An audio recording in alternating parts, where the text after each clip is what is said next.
Alrighty, welcome back everyone. We just talked about a little bit of a transfer portal update, gave you guys an idea of where everything sits, had a couple of big time running backs come off the board, so definitely check that out if you haven't already. But let's get to a good vibes Monday and let's talk about some of the best draft stories. I think the draft is awesome for a million different reasons, and I think a lot of people like to focus on the athletes and focus on the on-field consequences of what happens in that weekend, but the off-field consequences are even more impactful, and there's so many great stories that came out of this weekend. Obviously, I could spend an entire hour on all the stories that came out, but won't have time to do that today. But definitely some guys that I want to highlight that overcame injuries, that overcame some family issues, that overcame just being very low on the depth chart and having to battle and having to get through some stuff that would have been really tough for a lot of us to get through. So I wanted to highlight some of the kids, and let's start with Michael Penix Jr., someone that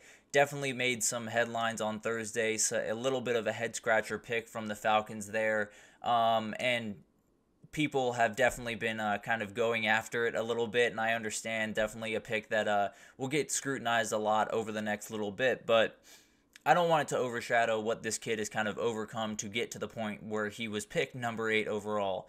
I mean, the kid had 2 torn ACLs, missed multiple years of football while at Indiana, transferred over to Washington, and just did not look back. Had a remarkable 2 years, a national championship appearance, was a Heisman finalist, did just about everything you could have asked him to do, and got himself into an 8th overall pick. I mean, it's just remarkable after being, pretty much an afterthought in college football, burst onto the scene in that year in Indiana, but then had some really, really tough luck. And the ability to battle back, the ability to find a new place to play, and not only, be able to play, be able to get on the field, but thrive the way that he did was just a remarkable thing to watch. And although that pick is a little bit head scratching to a lot of people, and definitely to myself as well, to be totally honest with you, I think it's just remarkable what this kid has overcome, and it shows you why the Falcons fell in love with this kid so much, because you know that every time this kid steps on the football field, he doesn't take a second for granted, because he knows how quickly it can all be taken away from you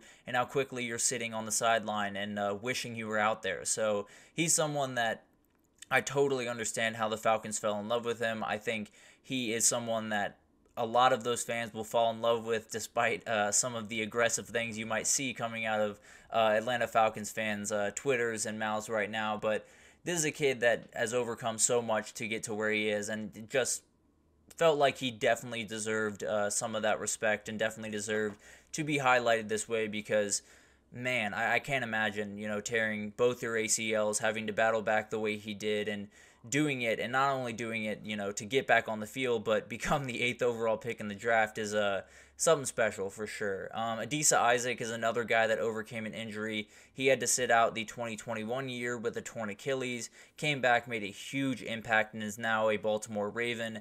Definitely a guy that I'm very excited to see at the next level. I think someone that, because of that injury, had a little bit left on the table in his college career, but definitely will be have the ability to reach his highest heights in Baltimore. So very excited for him. I think he's someone that I'm very much rooting for, just because I love his play style and love the way that he approaches the game. And then finally, a very interesting story around an injury that a lot of us remember: Zach Zinter going down with a fractured fibula and tibia, in the Ohio State game.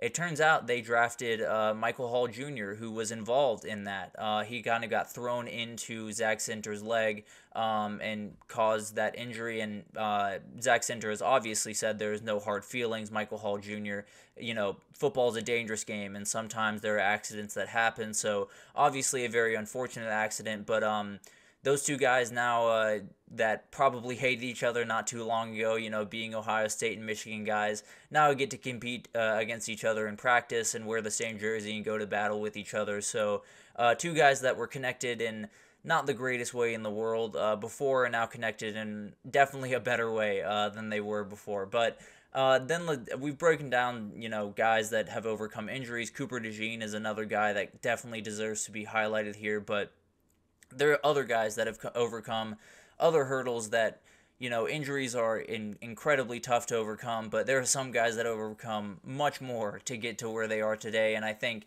the biggest example is probably Jonathan Brooks, someone that has done an incredible job during his time at Texas, has overcome a lot not only on the field but off the field. He lost his father early in his life and has a tattoo that commemorates him on his forearm. So if you see him score, tap his forearm and point to the sky. He'll do that every time he scores, and you will know the meaning now. It's definitely a very cool story. They had a picture of him at the draft party, so you could be a part of the fun and definitely share that moment. You could see how much it meant to him and his family. So just a remarkable story of a kid that overcome something that a lot of us can't even imagine, right? So really huge props to him becoming the player that he is and becoming the guy that he is. And the Panthers definitely got a fantastic player in person in Jonathan Brooks. But some other guys that have overcome some things that have a little bit more to do with football rather than, what Jonathan Brooks went through. We had Cody Schrader, who was a great story this past year with Missouri, had found his way from Truman College, a very small school, to be a walk-on at Missouri, and is now as a draft pick. So just a remarkable story, a guy that absolutely worked his butt off and deserves all the love in the world for that. Another guy that absolutely worked his butt off is Christian Jones, the tackle out of Texas. The dude literally didn't play tackle football until junior year. He was a soccer player that did not even think about playing football, then played it in his junior year of high school, and 6 years later, he is a draft pick. He is in the NFL and has done remarkable work to become the player he is, because when Steve Sarkisian came in, there was a lot of people that were very nervous about this kid starting. And then by the end of his time, he was as dominant of an offensive tackle as there was in the entire Big 12, and got drafted and has done just remarkable things to improve his game. So huge props to him. Very excited to see him at the next level.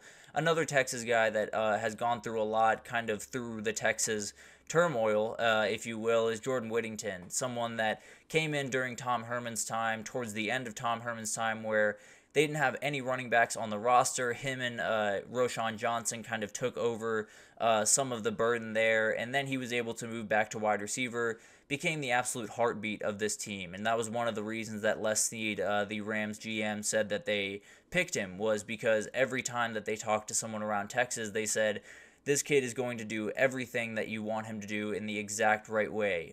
He is going to lift up your teammates, not only be a good guy on the field for you, but be a fantastic guy in the locker room. And he's overcome so much within that program, where it's been a crazy couple of years while he's been there, but being able to come out the other side and be a draft pick and live out that dream is just remarkable.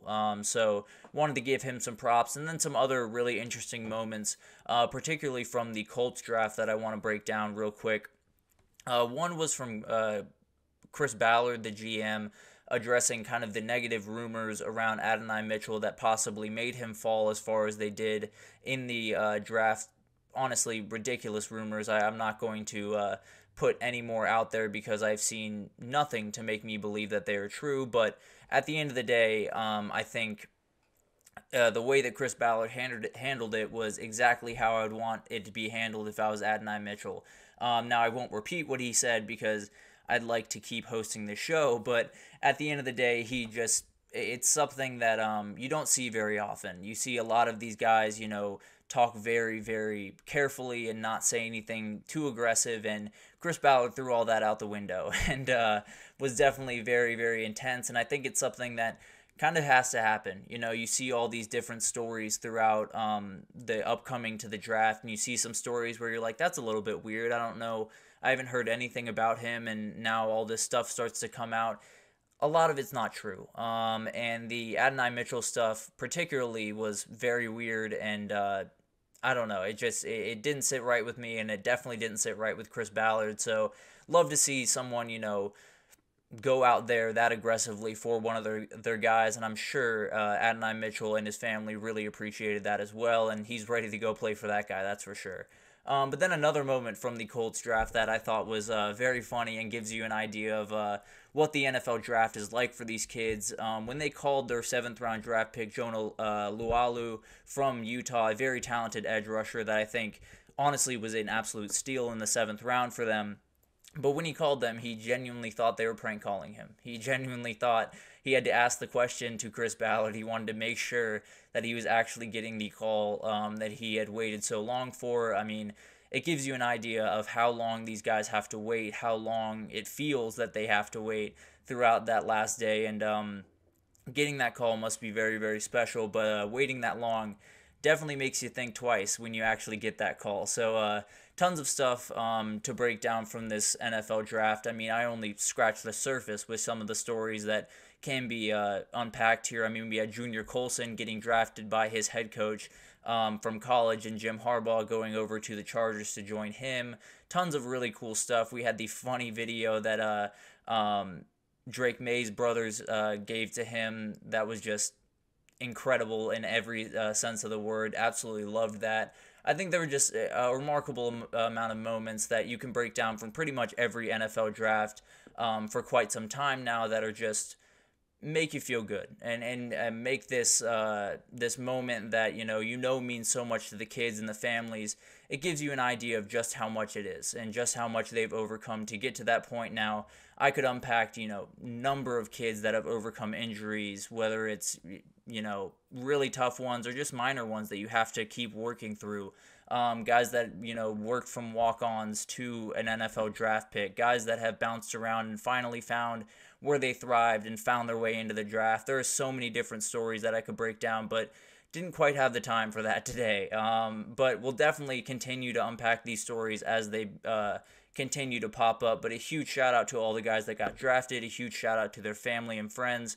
I mean, just a huge weekend for all of them, and it never gets old seeing those guys get that call and seeing them be celebrated that way. So a huge prop to them. Love this that weekend, and definitely had some good vibes coming out of that weekend watching all those guys get that call. But that'll do it for this edition of the GSMC College Football Podcast, brought to you by the GSMC Sports Network. I'm your host, Tommy Brzee. As always, your support means a lot to us, so please remember to subscribe to the show, leave a positive review. It does make a huge difference for us. Also, follow us on Facebook, Twitter, TikTok, Instagram, all of the social pages for all of the content and updates that we do. We have tons of people covering every sport you could possibly want, so we will definitely break down everything you could possibly need. Come on over to GSMC and we absolutely have you covered. But thank you once again for listening, and I will see you guys tomorrow.